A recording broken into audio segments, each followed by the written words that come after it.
The year is 2000. Green Day has just released their newest album, Warning. Fans are deciding if it's overrated, underrated, a misunderstood masterpiece, or a questionable creative decision. Did they sell out under commercial compromise, or was it underappreciated?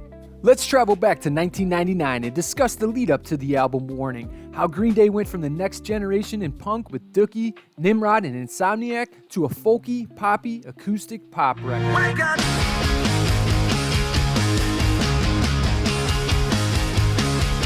As the calendar moves from 1998 to 1999, Green Day is finishing up their Nimrod tour, 5 years since their breakthrough album Dookie. Green Day had continuously traveled throughout the United States, as well as Europe, Japan, and Asia. Exhausted and overwhelmed of a half-decade's work, they needed a break. During this break, punk, pop punk, and rock was making a shift for its new legacy bands that would take over the millennium. Blink-182 released Enema of the State, and All the Small Things was on every radio station imaginable from rock to pop. The Offspring's Americana was close behind Blink's success with Pretty Fly for a White Guy, The Kids Aren't All Right, and Why Don't You Get a Job? Bands like Alkaline Trio, Jimmy Eat World, Newfound Glory, and Saves the Day were on the rise, while Lit's My Own Worst Enemy was repeated over and over on MTV alongside Eminem's My Name Is. My name is, my name is, my name is. All the while, Green Day sat out. How could they do this? Y2K was forthcoming. The world was set to end because computers couldn't handle a double-digit zero. They'll crash with widespread errors, and mass panic was set to ensue. Open midnight, January 1st, 2000. Elevators may stop. Heat may vanish. Credit cards and ATMs may cease to function. Airplanes and trains may come to a halt. People were terrified the world was going to end. I was worried because the whole computer game was new to us, and I was a little ignorant. There was a fear. Everything's in the internet, everything's in computers, and we're gonna lose it all. And Jesus is coming back. Well, the world didn't end. And on October 3rd, 2000, Green Day released the album Warning. The first single, Minority, shifted the fan base. Where are the guitars, the fast-paced punk we've grown to know? What are these acoustic melodies of folk and pop?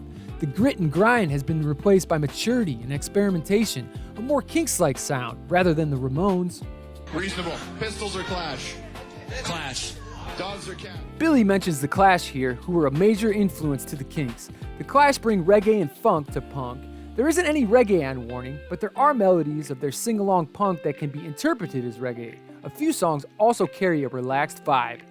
However, this new style wasn't as receptive to the fans at the time. It didn't go platinum, and by year 5 had only sold about 3.5 million records. Dookie was 10 times platinum, Insomniac 8 times platinum, and Nimrod 5 times platinum by their 5th year respectively. A few factors could have declined their sales though.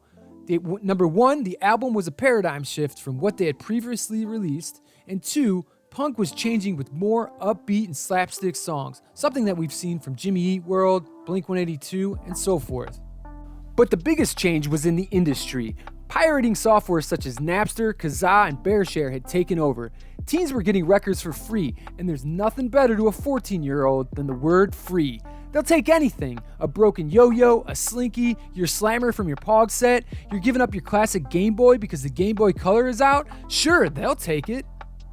You're getting too greedy. They got plenty of money from their tours and things like that. Can't play an MP3 on your stereo in your car, but they should just get over it. But fellow, I was in downtown Boise, Idaho, and I saw a duck, and I knew the duck was lost, because ducks ain't supposed to be downtown. There's nothing for them there. So I went to a Subway sandwich shop. I said, let me have a bun. But she wouldn't sell me just the bun. She said I had to have something on it. She told me it's against regulations for Subway to sell just the bun. I guess the two halves ain't supposed to touch. So I said, all right, we'll put some lettuce on, which I did. They said, that'll be $1.75. I said, it's for a duck. They said, all right, well, then it's free. See, I did not know that. Ducks eat for free at Subway. Had I known that, I would have ordered a much larger sandwich. Let me have the steak fajita sub. But don't bother ringing it up. It's for a duck. There are 6 ducks out there, and they all want sun chips.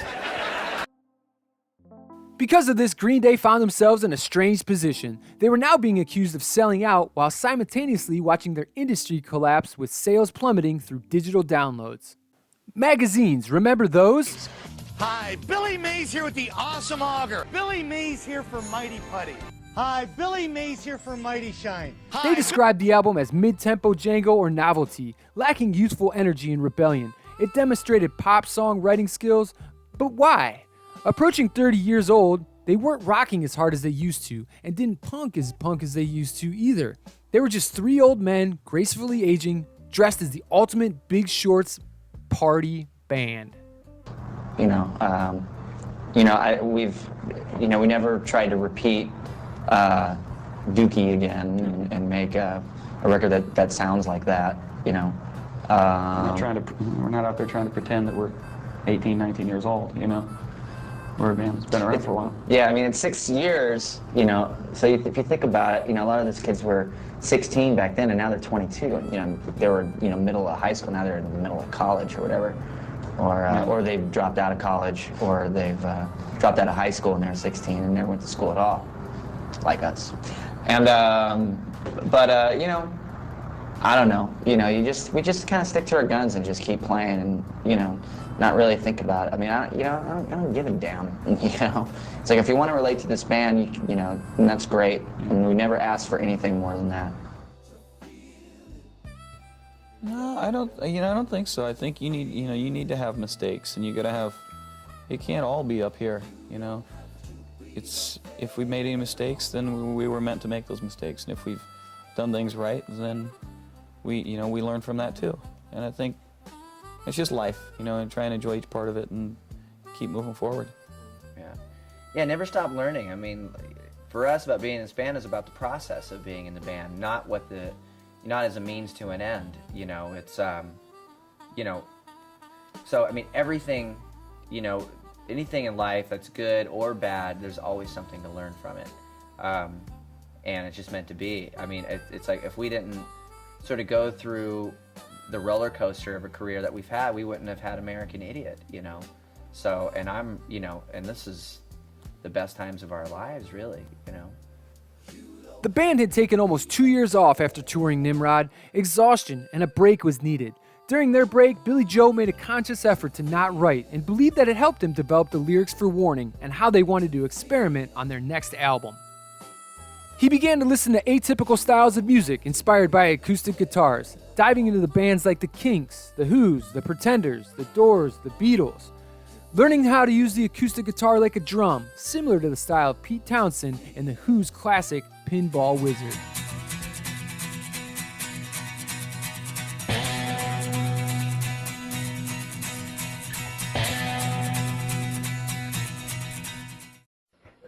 Did you ever meet the Who? Have you ever met your idols? Okay, fuck it, I'll tell the story. So, there was a steam room in the hotel. So walking in, and all of a sudden it was like, oh man, weird old guy naked right in front of me and stuff, and all of a sudden I was like, oh no, here he comes again. And he was like, in this real thick Cockney accent, he was like, do you want it hotter? And then I said, and I looked at it, I go, yeah, sure. I look up, I go, oh my God, you're Roger Daltrey. There he was, like, in all of his glory. Ready for it. It's like a sauna in here. The Pretenders, the Beatles, and Tom Waits were unconventional influences compared to the raw punk that we had seen previously. And this paved the way for songs like Misery and Hold On. Gone were the driving guitars, and in were accordions, harmonicas, and pianos. Lyrics became more political. Transformations of adulthood was written about, critiquing conformity and turning an eye to the blind obedience of everyday paranoia to the struggle of living in a restrictive society. And I think if you kind of let go of your vulnerabilities and put it into your music and just be honest, then I think it's more punk rock than anything that like the Sex Pistols ever did or anything like that. So people who've known us for years, or listened to our music for years, they know that we've always done a lot of different types of Green Day music, and we're not afraid to, go inside of ourselves and pull something out that might scare other people. With that said, let's take it back a few years to Nimrod. Their biggest hit of all time was released, Good Riddance, Time of Your Life. It spent 300 weeks on the Billboard charts. That's almost 6 years. It was an anthem for graduations, funerals, weddings, proms. It was everywhere. Today it's close to 1 billion listens on Spotify, and that success helped influence what Warning would become, as you can hear the softer tones and melodies. But is that what the true punk fan wanted? An unplugged acoustic Green Day album? What is this? Huh? This is whack! I can't get jiggy with this shit! Fans were split. Some praised it, others believed it was their low point in cutting records. They had sold out, songs were boring, lyrics awful. 45 minutes of disappointing, pumped-out tunes that were tired versions of past writings glossed over by Bruce Springsteen-influenced saxophones and harmonicas. Fans didn't want Warning to define their legacy. The band, however, had a different point of view. Yeah, we have a new record. It's coming out. It's called Warning. Bam! Why is it Warning? Is it Warning something? Yeah, you better not buy it. It might suck. See, because most punk bands only do 3 chords, but, you know, we try to go the extra mile and do 4. That's like going to 11, isn't it?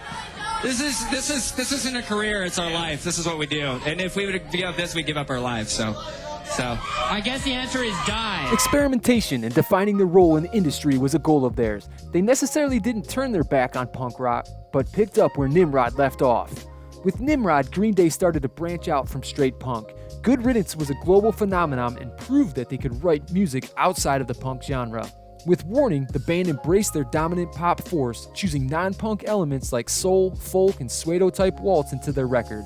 Warning shares a similarity of Weezer's Pinkerton, where both artists took a risk. It wasn't an immediate hit, divided fans, but has slowly worked its way into the rotation of each of their catalogs.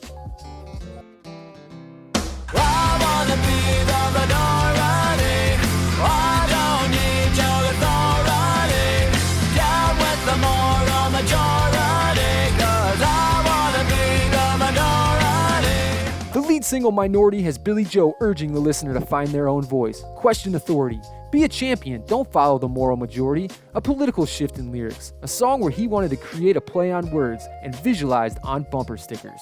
I had this idea once to write a song with the lyrics would all be bumper stickers. It's fun to play on words, and you know, especially like in Minority, it's sort of the, you know, I pledge allegiance to the flag of the United States of America. You know, it's nice to twist things around and then make, you know, turn them into taking them completely out of context, but finding like a different sort of meaning behind it. Because I mean, a lot of that stuff was written, you know, years ago, and so it's just fun to kind of toy with, mess with your mind. While Minority can be both playful and polarizing with their twist on the Pledge of Allegiance and taking it out of context for a separate meaning, it would foreshadow the music that they would release in the future with American Idiot. Looking back on the single, Billy Joe has stated that it is a staple live track, and the album version doesn't get off the bravado and ferocity. It's too polished and didn't capture the energy that a live performance does. At the time of its release, many enthusiasts admired both the studio and live version of Minority, but one that they really were torn between has always been Misery. Green Day takes on a cabaret-esque feel with quirky instrumentation, including mandolins, brass, and mariachi elements. It has a Tom Waits Rain Dog or Mule variation feel, mixed with the Doors' Alabama song, with the storytelling of Bob Dylan. It may be one of Green Day's most experimental songs to date, a revolutionary change to their sound at the time. The emptiness will fill your soul with sorrow. 'Cause it's not what you make, it's what you leave. Now that you've heard Misery, let's listen to the comparisons. Huddle a doorway with the rain dogs. For I am a rain dog too. Oh, wet dance. That was Tom Waits' Rain Dogs, and here is the Doors' Alabama song.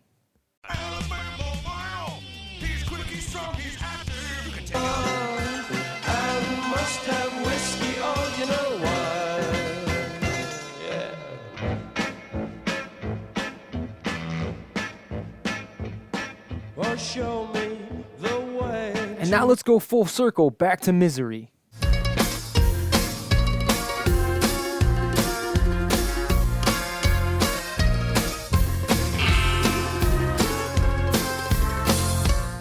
You can clearly hear the influence that both tracks have on Misery.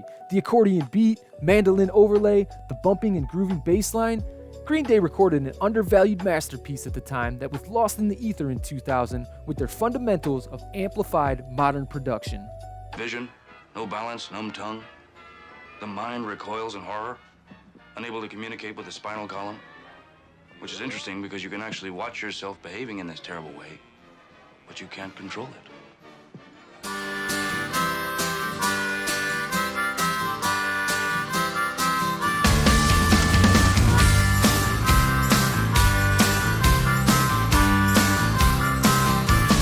On the track Hold On, the intro harmonica pays homage to the Beatles' I Should Have Known Better. Immediately, the listener can hear the resemblance. They thought about scrapping it, however the lyrics were too personal as it was dedicated to a friend going through tough times. I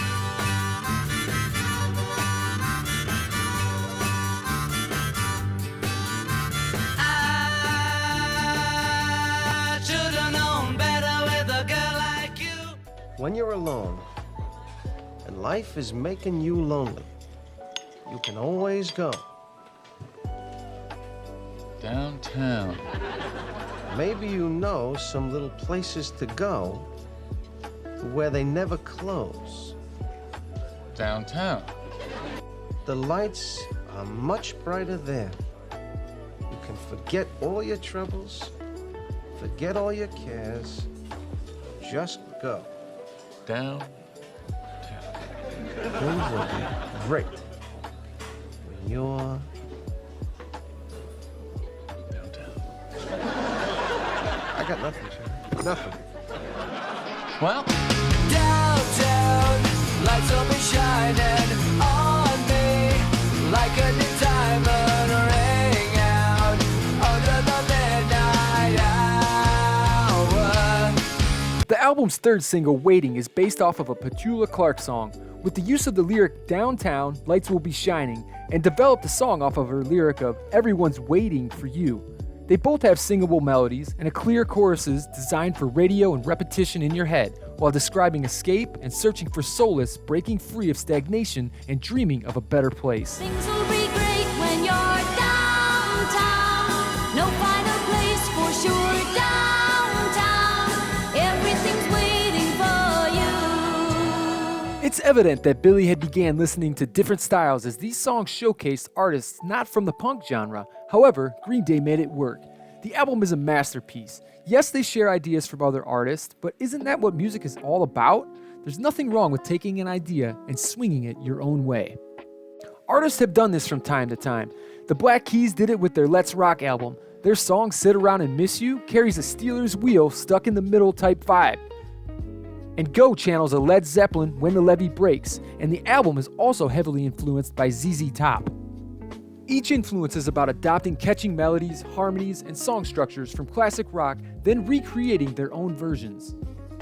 In the end, I've always loved Warning. It showcased the developmental side of Green Day. It wasn't the punk us teenagers expected at the time, but what separates it from being a flop then, as some may say, to an underrated album today is that many of us didn't understand where these references came from. Sure, a lot of us knew who the Beatles were, and Downtown was a popular song, but not everyone listened to Tom Waits, or were familiar with the Kinks' song You Really Got Me, or the Clash's Should I Stay or Should I Go. Music wasn't as easy accessible as it is today. If your parents or friends didn't have an album, we had to either take a chance on buying the record, going to the mall to visit FYE, or the local record store and listening to parts of the album through headphones. We also didn't have the wealth of media knowledge that we could search for in 2 seconds. I could ask Jeeves over and over, but that clown never gave me what I was looking for. We only focused on a few songs today, but the whole album is worth a listen. From the fan theory of Jackass being about Blink-182, Well, everybody loves a joke, but no one likes a fool.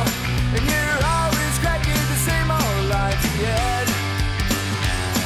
Oh, well, rehearse on every verse, and that was stated clear. Like no one understands your burden. That standard of attention, that an honorable mention once again. Congratulations. Is it true, I don't mean to get controversial or whatever, but is it true Green Day, like I heard Green Day talk shit about you guys in the media after that? Well, Like, I mean, I they don't- did. yeah. They did it. It wasn't a Green Day thing. It was a Trey Okay. thing because he was just like, he's out of his mind and mildly retarded, I think. So he says things he doesn't really think about. But it wasn't a Green Day thing. I mean, Okay. like, because Mike, like I said, Yeah. we're doing a show with him at that, and I Cool, just talked cool. to Billy just a few days ago. Okay. So we're good friends. And was there a competitive thing? Yeah, but I think there is amongst all bands. You know? To the Versace-written fashion victim and the catchy hook of Castaway, to the mellow, melancholy Macy's Day Parade that ends the album, Warning is a masterpiece, and I won't have it any other way. Let's celebrate Warning's 25 years as we have watched Green Day become one of the biggest pop-punk bands of their generations. There are fans who have completely skipped a decade of their music, have casually come back and listened, but if you're looking for their career-defining album that transitioned them to what they became, yes, American Idiot took them to a whole new level, but it all started with one album, Warning. Wake up!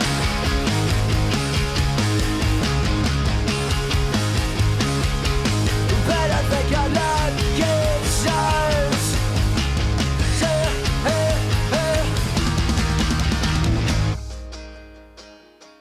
Thanks for watching. If you enjoyed the background music, please help support the channel's Soul Wave Lo-Fi and Cozy Corner. Links to their music can be found in the description.